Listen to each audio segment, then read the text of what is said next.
Hello student, आज का हमारा टॉपिक है प्रिडिक्टिव पार्सिंग टेबल, जो कि रिलेटेड है कंपाइलर डिजाइनिंग से। यहाँ पे आपको क्वेश्चन दिया है, construct parsing table for predictive top down parser. यानी आपको टॉप डाउन पार्सर दिया है और प्रिडिक्टिव पार्सिंग टेबल यहाँ पे फाइंड आउट करना है। ठीक है, तो सबसे पहली स्टेप यहाँ पे रहती है कि हमें first and follow find out करना है नॉन टर्मिनल के। ठीक है, यानी जो नॉन टर्मिनल है हमारे, यानी कैपिटल लेटर, उसके फर्स्ट एंड फॉलो हमें फाइंड आउट करने हैं। यहाँ पे फर्स्ट स्टेप है हमारी find first of each non terminal, यानी जो हमारे नॉन टर्मिनल्स है यानी कैपिटल लेटर, उसका फर्स्ट हमें फाइंड आउट करना है। और आपको पता है फर्स्ट फाइंड आउट करते समय हमें जो नॉन टर्मिनल है उसके स्टेप में फर्स्ट लोकेशन पे हमें स्मॉल वेरिएबल चाहिए, बराबर है। तो अभी फर्स्ट ऑफ एस हम फाइंड आउट करेंगे। तो फर्स्ट ऑफ एस क्या है हमारा, तो फर्स्ट ऑफ एस है हमारे पास स्मॉल ए। तो यहाँ पे हम फर्स्ट ऑफ एस लिखेंगे स्मॉल ए। ठीक है, देन फर्स्ट ऑफ ए में यहाँ पे फर्स्ट लोकेशन पे सी, यहाँ पे फर्स्ट लोकेशन पे एप्सिलॉन, यानी हमारा फर्स्ट ऑफ ए आएगा सी और एप्सिलॉन। ठीक है, दोनों लिखने हैं। देन फर्स्ट ऑफ बी में यहाँ पे डी, यहाँ पे एप्सिलॉन, तो यहाँ पे भी हम लिखेंगे डी एंड एप्सिलॉन। ठीक है, तो ये हो गया आपका first of S, first of A और फर्स्ट ऑफ बी। अभी स्टेप 2 में हमें फाइंड आउट करना है follow of each non terminal. ठीक है, find follow of each non terminal, follow of each non terminal, follow of S, follow of A and follow of B. तो follow of S में ज़्यादातर dollar ही आता है, तो यहाँ पे हमने लिख लिया डॉलर। ठीक है, देन फॉलो ऑफ ए। अब फॉलो ऑफ ए को किसने फॉलो किया है, कैपिटल बी ने, बराबर है। तो हम बी के स्टेप में जाएंगे, तो बी के स्टेप में क्या है, डी, बराबर है। तो उसका फॉलो तो डी आने वाला ही है। और यहाँ पे एप्सिलॉन, यानी जहाँ से हम आए थे उसके नेक्स्ट पोजीशन भी हमें देखनी है। एप्सिलॉन है यानी वो आगे मूव करेगा, तो बी के आगे क्या है, बी, स्मॉल बी है, तो इसीलिए स्मॉल बी और स्मॉल डी ये हो जाएगा आपका फॉलो ऑफ ए, यानी बी और डी। फॉलो ऑफ ए क्या आएगा आपका, बी एंड डी। कैसे आया, तो फॉलो ऑफ ए को किसने फॉलो किया था, कैपिटल बी ने। तो हम कैपिटल बी के स्टेप में गए, यहाँ पे था स्मॉल डी, लेकिन यहाँ पे एप्सिलॉन था, तो एप्सिलॉन यानी नेक्स्ट टर्म में हम मूव हो सकते हैं, यानी नेक्स्ट पोजीशन पे। तो इसीलिए जहां से हम आए थे उसके ही नेक्स्ट पोजीशन में हम देखेंगे, तो उसके नेक्स्ट पोजीशन में क्या था, तो स्मॉल बी, तो इसीलिए हमारा फॉलो ऑफ आया बी और डी। ठीक है, अब वैसे ही फॉलो ऑफ बी। ठीक है, तो अभी बी को फॉलो किसने किया है, बी को किसने फॉलो किया है, बी ने। तो इसीलिए हम कोई स्टेप में जाएंगे नहीं, क्योंकि स्मॉल अल्फाबेट है, तो यहाँ पे हम लिखेंगे बी। ठीक है, तो ये हो गया आपका first of each non terminal and follow of each non terminal. ठीक है, देन स्टेप 3 में हमें कंस्ट्रक्ट करना है प्रिडिक्टिव पार्सिंग टेबल। ठीक है, अभी स्टेप 3 में हमें प्रिडिक्टिव पार्सिंग टेबल कंस्ट्रक्ट करना है। तो मैंने यहाँ पे जस्ट ड्रॉ किया है टेबल। तो टेबल में हमें नॉन टर्मिनल लिखने हैं। हमें पता है हमारे नॉन टर्मिनल कौन से हैं, एस, ए और बी। ठीक है, तो वही मैंने यहाँ पे लिखा है एस, ए, बी।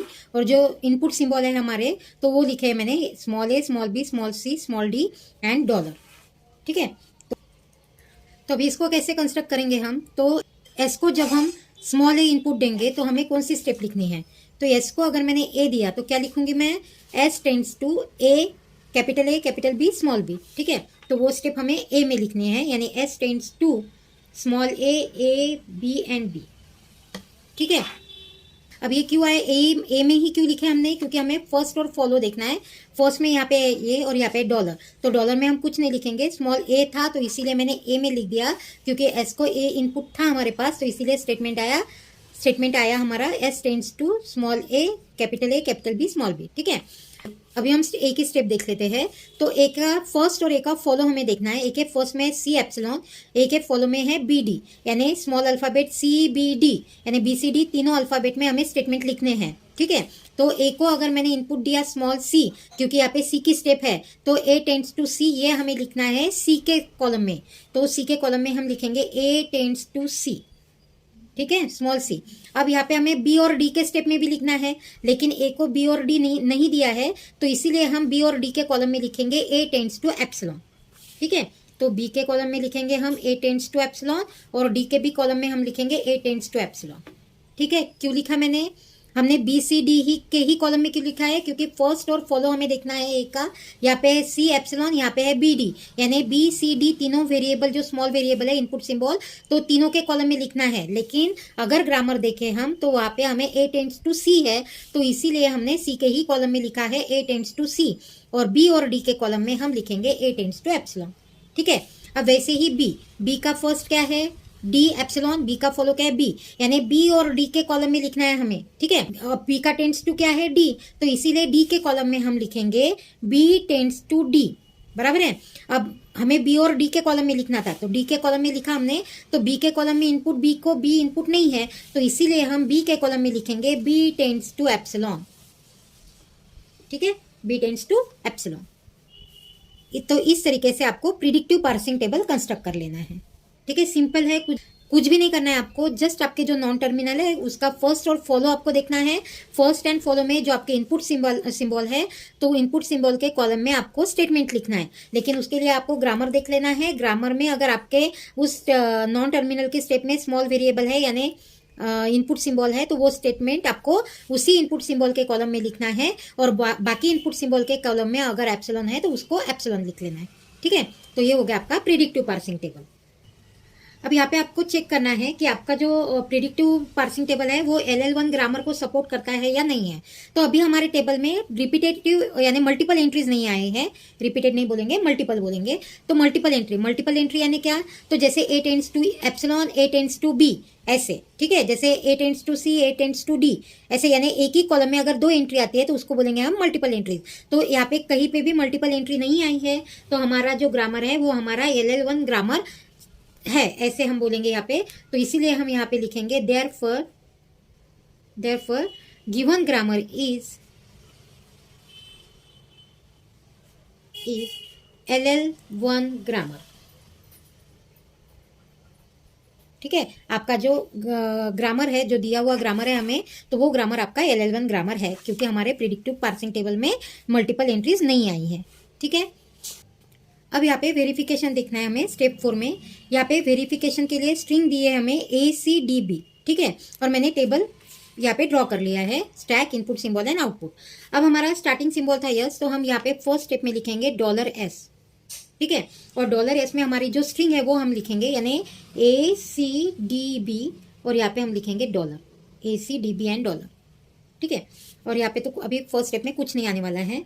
अब यस, हमारा ग्रामर क्या था, तो हमारे ग्रामर में एस की स्टेप थी A capital B and small b। तो अभी हमें इसको रिवर्स में लिखना है, यानी हम डॉलर के साथ क्या लिखेंगे, small b, capital B, A और स्मॉल a, ठीक है, रिवर्स में हमें लिखना है।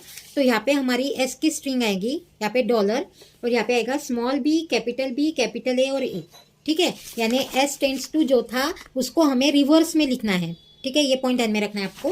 तो यहाँ पे मैंने रिवर्स में लिख लिया है, और यहाँ पे मैं लिखूंगी जो स्ट्रिंग है मेरी एज इट इज, यानी ACDB और $, ठीक है। और ये जो स्ट्रिंग है ये कहाँ से आई आपकी, तो S टेंड्स टू अपने स्मॉल a, कैपिटल B और B, ये था हमारा ग्रामर का स्टेटमेंट। तो वो ग्रामर का स्टेटमेंट हमने यहाँ पे रिवर्स किया है, ठीक है। अब क्या करना है आपको, ये वाली लोकेशन और ये वाली लोकेशन आपको चेक करनी है, यानी यहाँ पे लास्ट में और यहाँ पे फर्स्ट में। तो लास्ट में और फर्स्ट में सेम अगर वेरिएबल है तो उसको हमें पॉप करना है, यानी रिमूव करना है, ठीक है। तो अगर मैंने इसको रिमूव किया तो यहाँ पे मेरा रहेगा $, small b, capital B and A, ठीक है, और यहाँ पे क्या रहेगा CDB एंड $, ठीक है। तो यहाँ पे हो जाएगा आपका पॉप A आपका चला जाएगा, ठीक है। देन अगेन अब यहाँ पे है A और यहाँ पे है स्मॉल c, बराबर है, ये आपका स्मॉल c है ना। तो A और C, तो अभी A की स्टेप में हमें देखना है A, तो A की स्टेप में क्या है, A tends to C, small c है, तो हम A को रिमूव करेंगे हम, और A की जगह पे अभी लिखेंगे हम स्मॉल c, यानी यहाँ पे आएगा $B, कैपिटल B और स्मॉल c, ठीक है। और यहाँ पे आपका स्टेटमेंट है CDB और $, ठीक है। और ये C कहाँ से आया था, तो वो स्टेटमेंट आपको यहाँ पे लिखना है A टेंड्स टू C, ठीक है, A tends to C, small c है, ध्यान में रखना है आपको, ठीक है। देन अभी यहाँ पे C और C सेम आया है, जब सेम वेरिएबल रहते हैं तो हम क्या करते हैं उसको पॉप। तो यहाँ पे आपका बचेगा $, स्मॉल b, कैपिटल B, यहाँ पे बचेगा स्मॉल d, B एंड $, और यहाँ पे आपका हो जाएगा पॉप C, ठीक है। देन अगेन यहाँ पे कैपिटल अल्फाबेट है, तो कैपिटल अल्फाबेट ग्रामर में देख लेना आपको, B टेंड्स टू क्या है D, तो अभी हम B को क्या करेंगे, अगेन D में कन्वर्ट करेंगे, यानी टेंड्स टू वाला स्टेटमेंट लिखेंगे हम। तो जैसे B और स्मॉल d आएगा, यहाँ पे आएगा आपका D, B एंड $, और ये B जो है तो ये कहाँ से आएगा, कहाँ से आया था, B टेंड्स टू D से, ठीक है, तो वो स्टेटमेंट आपको यहाँ पे लिखना है। अगेन यहाँ पे डी है, यहाँ पे डी है, तो हमारा पॉप हो जाएगा डी, बराबर है, डी पॉप हो जाएगा। तो यहाँ पे बचेगा आपका डॉलर बी और यहाँ पे बचेगा बी डॉलर। ठीक है, अगेन सेम, यहाँ पे बी है, यहाँ पे बी है, तो यहाँ पे बचने वाला है डॉलर, यहाँ पे भी बचेगा आपका डॉलर और यहाँ पे आपका पॉप बी। ठीक है, तो आपकी स्ट्रिंग पूरी कंप्लीट हो चुकी है, तो इसीलिए हम यहाँ पे लिखेंगे स्ट्रिंग एक्सेप्टेड।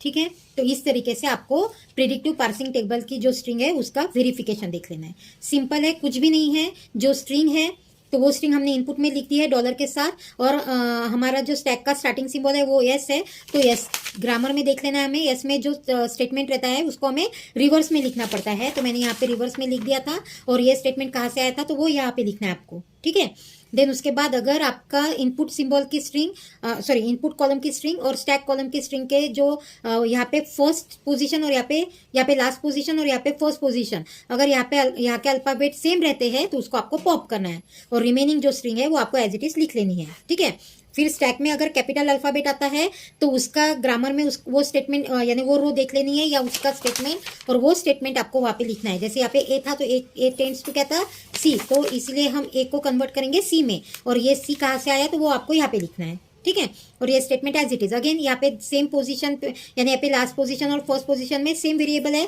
अगेन उसको पॉप करेंगे, रिमेनिंग स्ट्रिंग लिख देंगे, रिमेनिंग स्ट्रिंग लिख लेंगे, बराबर है। अगेन यहाँ पे कैपिटल बी था तो ग्रामर में फिर से देखेंगे, ग्रामर में था बी टेंड्स टू डी, तो इसीलिए बी को कन्वर्ट किया डी में और वो स्टेटमेंट यहाँ पे लिखा। ठीक है, अगेन यहाँ पे डी डी सेम है तो वो पॉप हो जाएगा, रिमेनिंग स्ट्रिंग लिखेंगे। यहाँ पे बी भी सेम था, वो पॉप होगा, रिमेनिंग स्ट्रिंग डॉलर डॉलर, तो इसीलिए स्ट्रिंग क्या हो जाएंगे आपकी एक्सेप्टेड। ठीक है, तो इस तरीके से आपको प्रिडिक्टिव पार्सिंग टेबल के एग्जाम्पल सॉल्व कर लेने हैं। ठीक है, अगर आपको मेरा वीडियो अच्छा लगे तो मेरे वीडियो को लाइक कीजिए, शेयर कीजिए, और अगर अभी तक आपने मेरे चैनल को सब्सक्राइब नहीं किया है तो प्लीज़ मेरे चैनल को सब्सक्राइब कीजिए। Thank you for watching my video.